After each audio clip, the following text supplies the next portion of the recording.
ഏറ്റവും വലിയ ബിസിനസ് സാമ്രാജ്യങ്ങളിൽ ഒന്നിന്റെ ഉടമ, നൂറുകണക്കിന് ആളുകൾക്ക് ജോലി നൽകുന്ന വിജയകരമായ സംരംഭകൻ. എന്നാൽ ആ വിജയത്തിന് പിന്നിൽ ചിരി നഷ്ടപ്പെട്ട ഒരു മനുഷ്യനുണ്ടായിരുന്നു. അവനെ അറിയുന്നവർ എല്ലാവരും ഒരേ കാര്യമാണ് പറയാറ്: അജയ് സാറിനോട് ജോലിക്കാര്യം സംസാരിക്കാം, പക്ഷെ അദ്ദേഹത്തിന്റെ ജീവിതത്തെക്കുറിച്ച് ഒരക്ഷരം പോലും ചോദിക്കരുത്. ഓഫീസിൽ ജീവനക്കാർക്ക് അവനെ കാണുമ്പോൾ തന്നെ ഭയമായിരുന്നു. ഒരു ചെറിയ പിഴവ് പോലും അദ്ദേഹം ക്ഷമിക്കാറില്ല. ആ ദിവസം പതിവ് പോലെ ഓഫീസ് വിട്ടിറങ്ങുമ്പോൾ വൈകുന്നേരമായിരുന്നു. മഴ പെയ്ത് നനഞ്ഞ റോഡിലൂടെ കാർ പതിയെ മുന്നോട്ട് നീങ്ങി. റേഡിയോയിൽ ഒരു പഴയ പ്രണയഗാനം മുഴങ്ങി തുടങ്ങിയപ്പോൾ അജയ് അസ്വസ്ഥനായി അത് ഓഫ് ചെയ്തു. ചില ഓർമ്മകളിൽ നിന്ന് ഓടിയൊളിക്കാൻ ശ്രമിച്ചിട്ടും അവ എപ്പോഴും അവനെ പിന്തുടരുമായിരുന്നു. അതേസമയം നഗരത്തിന്റെ മറുവശത്ത് മീനു ജീവനും കൊണ്ട് ഓടുകയായിരുന്നു. പിന്നിൽ നിന്ന് മദ്യലഹരിയിൽ അലറിക്കൊണ്ട് അവളുടെ രണ്ടാനച്ഛൻ പിന്തുടരുന്നുണ്ടായിരുന്നു. "ഇന്ന് നിന്നെ ഞാൻ വിടില്ല." ആ ശബ്ദം കേൾക്കുമ്പോഴൊക്കെ മീനുവിന്റെ കാലുകൾക്ക് വേഗം കൂടി. കണ്ണീരിലൂടെ റോഡ് പോലും വ്യക്തമായി കാണുന്നില്ല. മുന്നിൽ വന്ന കാറ് കാണാതെ അവൾ നേരെ അതിന്റെ മുന്നിലേക്ക് ഓടിക്കയറി. ടയറുകൾ റോഡിൽ ഉരഞ്ഞു. കാർ അവളിൽ നിന്ന് ഏതാനും ഇഞ്ചുകൾ മാത്രം അകലെ നിന്നു. ദേഷ്യത്തോടെ വാതിൽ തുറന്ന് അജയ് പുറത്തിറങ്ങി. "എടി, നിന്റെ മുഖത്ത് കണ്ണില്ലേ? നിനക്ക് ചാവാൻ എന്റെ കാറാണോ കിട്ടിയുള്ളൂ?" മീനുവിന് മറുപടി പറയാൻ കഴിഞ്ഞില്ല. പേടിച്ച് വിറയ്ക്കുകയായിരുന്നു. "സോറി." അവളുടെ ചുണ്ടുകളിൽ നിന്ന് ആ വാക്ക് മാത്രം പുറത്തു വന്നു. അപ്പോഴേക്കും പിന്നിൽ നിന്ന് ആ മനുഷ്യൻ ഓടിയെത്തി. മീനു അറിയാതെ അജയ്യുടെ പിന്നിലേക്ക് നീങ്ങി നിന്നു. "സാർ, എന്നെ അയാളുടെ കൂടെ വിടരുത്." അവളുടെ ശബ്ദം വിറച്ചിരുന്നു. ആ ഒരു നിമിഷത്തിൽ ആദ്യമായി അജയ് അവളുടെ കണ്ണുകളിലേക്ക് നോക്കി. അത് കള്ളം പറയുന്ന ഒരാളുടെ കണ്ണുകളായിരുന്നില്ല. ജീവൻ രക്ഷിക്കാൻ അവസാന പ്രതീക്ഷയായി ഒരു അപരിചിതനെ നോക്കുന്ന കണ്ണുകളായിരുന്നു അത്. അവന്റെ നോട്ടം മീനുവിൽ നിന്ന് ആ മനുഷ്യനിലേക്ക് മാറി. "നിന്റെ അച്ഛനാണോ?" അവൻ ശാന്തമായി ചോദിച്ചു. മീനു ഉടനെ അല്ലെന്ന രീതിയിൽ തലകുനിക്കി. "എന്റെ അമ്മയെ വിവാഹം കഴിച്ചയാളാണ്. എന്നെ എന്നെ സ്വന്തം മകളെ പോലെ കണ്ടിട്ടില്ല." അവളുടെ ശബ്ദമിടറി. ആ മനുഷ്യൻ ചിരിച്ചു. "സാറേ, പെണ്ണുങ്ങളുടെ കരച്ചിൽ കേട്ട് വിശ്വസിക്കരുത്. വീട്ടിൽ നിന്ന് പ്രണയിച്ച് ഒളിച്ചോടിയതാ. വാടി ഇങ്ങോട്ട്." അയാൾ മീനുവിന്റെ കയ്യിൽ പിടിക്കാൻ മുന്നോട്ട് വന്നു. പക്ഷേ അയാളുടെ കൈ മീനുവിൽ എത്തും മുമ്പേ അജയ് തടഞ്ഞു. "അവളുടെ ദേഹത്ത് തൊടരുത്." "നീ ആരാടാ എന്നോട് ചോദിക്കാൻ?" അയാൾ അലറി. അജയ് ഒന്നും പറഞ്ഞില്ല. ഒരു നിമിഷം കൊണ്ട് അയാളുടെ കൈ പിടിച്ച് പിന്നിലേക്ക് തിരിച്ചു. വേദന കൊണ്ട് അയാൾ ഉറക്കെ നിലവിളിച്ചു, "ആ, വിട്. ഇനി ഇവളുടെ അടുത്ത് വരരുത്." "ഞാൻ അവളുടെ അച്ഛനാണെങ്കിൽ അവളെ ഇവിടുന്ന് കൊണ്ടുപോവാനും എനിക്കറിയാം. വഴിയെ പോകുന്നവരൊക്കെ ഞങ്ങളുടെ കുടുംബകാര്യത്തിൽ ഇടപെടേണ്ട. തന്തയ്ക്ക് പിറന്നവനാണെങ്കിൽ എന്നെ തടയടാ." അജയുടെ മറുപടി അയാളുടെ ചെവിടത്ത് 5 വിരലായി പതിഞ്ഞു. റോഡിലൂടെ നടന്നവരെല്ലാം ഒരു നിമിഷം നിശ്ചലരായി. ആ മനുഷ്യൻ ദേഷ്യത്തോടെ അജയുടെ കോളറിൽ പിടിച്ചു. അജയ് അയാളുടെ കൈ മാറ്റി. അജയുടെ ഒറ്റ തള്ളലിൽ അയാൾ റോഡിലേക്ക് വീണു. അപ്പോഴേക്കും "മീനു!" ഒരു സ്ത്രീ കരഞ്ഞുകൊണ്ട് ഓടി വരുന്നു. അമ്മ ഓടി വന്ന് മകളെ കെട്ടിപ്പിടിച്ചു. രണ്ടുപേരും പൊട്ടിക്കരഞ്ഞു. അജയ് നിശബ്ദമായി ആ കാഴ്ച നോക്കി നിന്നു. കുറച്ചു നേരം കഴിഞ്ഞ് ആ സ്ത്രീ അജയുടെ മുന്നിൽ കൈകൂപ്പി, "മോനെ, ഇവളെ രക്ഷിക്കണം. എന്റെ മോളെ രക്ഷിക്കണം സാർ. എനിക്ക് പറ്റിയൊരു തെറ്റാണ് ഇയാൾ.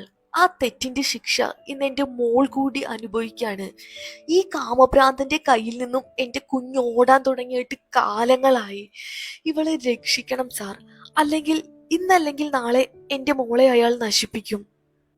അമ്മയുടെ ശബ്ദം കേട്ട് അജയ് കുറച്ചുനേരം ആലോചിച്ചു. പിന്നെ കാറിന്റെ വാതിൽ തുറന്നു. "രണ്ടുപേരും കയറൂ." "സർ, ഞങ്ങൾ കാരണം സാറിനൊരു ബുദ്ധിമുട്ടാവോ?" "എന്റെ ബുദ്ധിമുട്ട് ആരും അന്വേഷിക്കേണ്ട." അജയ് കുറച്ച് കടുപ്പത്തിൽ മറുപടി പറഞ്ഞു. മീനുവിന്റെ ചുണ്ടു കോടി. "നിങ്ങൾ എപ്പോഴും ഇങ്ങനെ ദേഷ്യപ്പെട്ടിട്ടാണോ?" അജയ് അവളെ ഒന്ന് നോക്കി. ഇത്ര നേരം കരഞ്ഞു മെഴുകിയിരുന്നവൾ ഇപ്പോൾ അവളുടെ നാവ് പൊങ്ങാൻ തുടങ്ങിയോ? "നീ കയറുന്നുണ്ടോ അതോ അയാൾക്ക് കൊടുത്തതിന്റെ ബാക്കി നിനക്കും വേണോ?" മീനു മുഖം വീർപ്പിച്ചു. ദേഷ്യം കുറച്ചാൽ കാണാൻ എന്ത് ലുക്കാണ്. അവൾ മനസ്സിൽ പറഞ്ഞത് പുറത്തു വന്നു.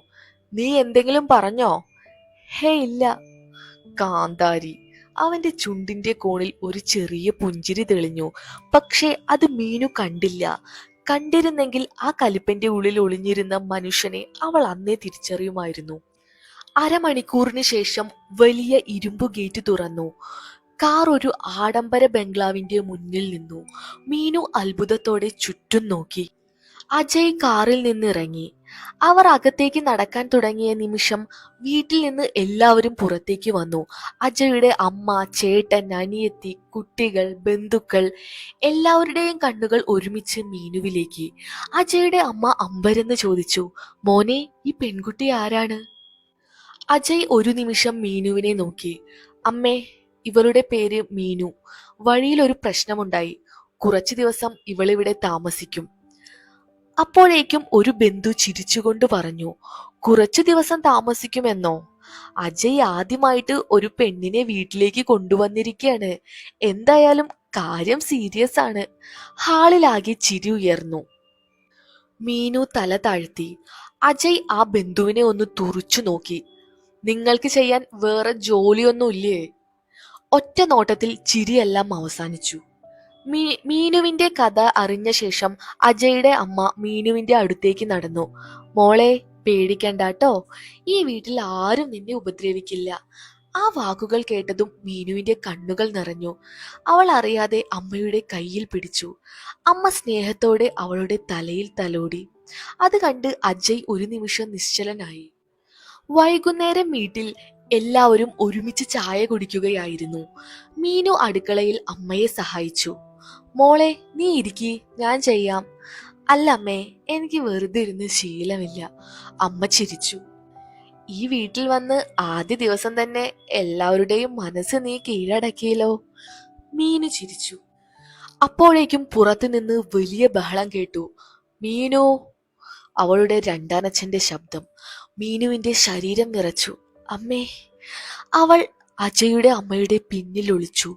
ഗേറ്റ് തള്ളി തുറന്ന് അയാളും കുറച്ചു ഗുണ്ടകളും അകത്തേക്ക് കയറി. അവളെ ഇറക്കിവിട്. അവൾ എന്റെ വീട്ടിലെ പെണ്ണാണ്. അജയ് പതുക്കെ പുറത്തേക്ക് നടന്നു. ഇറക്കി വിടടാ അവളെ. എന്ത് ആകാശത്തില നീ അവളെ ഇവിടെ പൊറുപ്പിക്കുന്നത്? നിന്റെ ആരാ അവൾ? ഇവളെ ഞാൻ കൊണ്ടുപോകും. അവൻ മീനുവിന്റെ കയ്യിൽ കയറി പിടിച്ചു. വാ അങ്ങോട്ട്. അടുത്ത നിമിഷം അജയുടെ കൈ അവന്റെ കവളിൽ വീണ്ടും പതിച്ചു. മുറ്റം മുഴുവൻ നിശബ്ദനായി.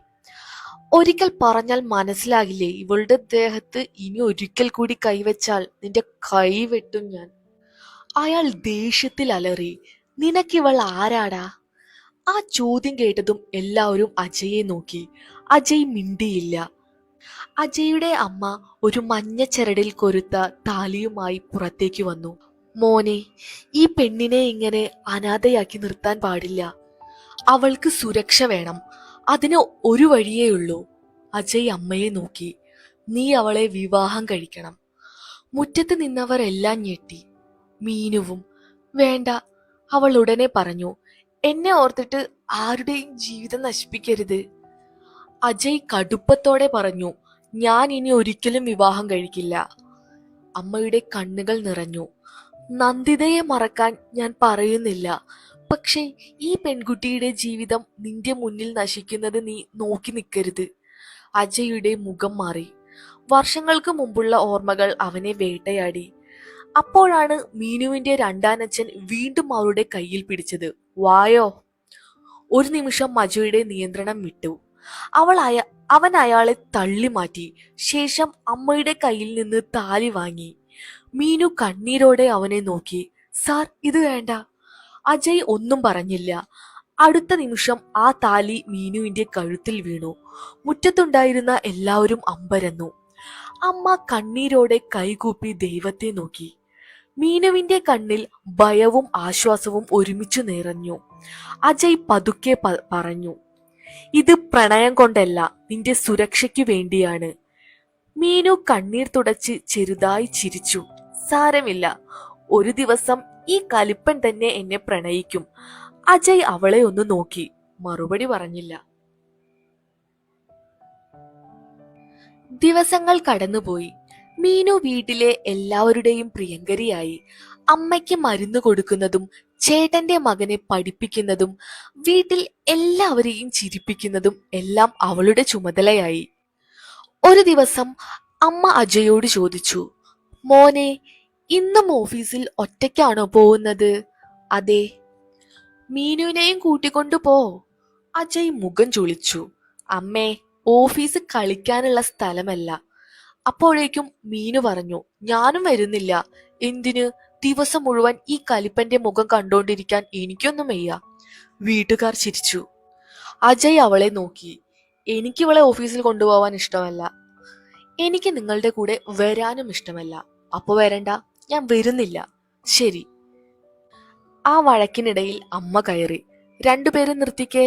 നാളെ മുതൽ മീനു ഓഫീസിൽ പോവും. അജയ് കൊണ്ടുപോവും. പിറ്റേന്ന് രാവിലെ കാറിൽ കയറിയതു മുതൽ രണ്ടുപേരും മിണ്ടിയില്ല. 5 മിനിറ്റിന് ശേഷം മീനുവിനെ മിണ്ടാതിരിക്കാൻ സാധിക്കുന്നില്ല. ഒരു കാര്യം ചോദിക്കട്ടെ? വേണ്ട. ചോദിക്കുന്നില്ലേ? എന്തൊരു കലിപ്പനാ ദൈവമേ. എന്താ പറഞ്ഞത്? ഒന്നുമില്ല. ഉറക്കെ പറയാൻ. കലിപ്പെണ്ണ്. അജയ് ബ്രേക്ക് അമർത്തി. അതെ, കലിപ്പൻ തന്നെ ഞാൻ. ഇനി ഓഫീസിൽ എത്തുന്നത് വരെ ഒരു അക്ഷരം മിണ്ടരുത്. കലിപ്പനാണെങ്കിലും ദേഷ്യപ്പെട്ടാൽ കാണാൻ നല്ല ഭംഗിയുണ്ട്. അജയ് അറിയാതെ ചിരിക്കാൻ പോയി. പക്ഷെ ഉടനെ മുഖം പഴയതുപോലെയാക്കി. ഇറങ്ങ്, ഓഫീസ് എത്തി. മീനു കാറിൽ നിന്നിറങ്ങി. മുന്നിൽ 10 നില കെട്ടിടം, 100 കണക്കിന് ജീവനക്കാർ. അവൾ അത്ഭുതത്തോടെ നോക്കി. ഇത്ര വലിയ കമ്പനിയോ? അജയ് നടന്നുകൊണ്ട് പറഞ്ഞു, ഇത് ഒന്ന് മാത്രം. മീനു അവനെ നോക്കി. ഇത്ര പണമുണ്ടായിട്ടും ഒരു ചിരി വാങ്ങാൻ പറ്റിയില്ലല്ലോ. അജയ് നിന്നു. ആദ്യമായി അവളുടെ മുഖത്തേക്ക് കുറച്ചു നിമിഷം നോക്കി. ശേഷം ഒന്നും പറയാതെ അകത്തേക്ക് നടന്നു. മീനു അവന്റെ പിന്നാലെ ചിരിച്ചുകൊണ്ട് നടന്നു. അവൾ അറിഞ്ഞിരുന്നില്ല അവളുടെ വരവോടെ ആ കലിപ്പന്റെ ജീവിതം പതിയെ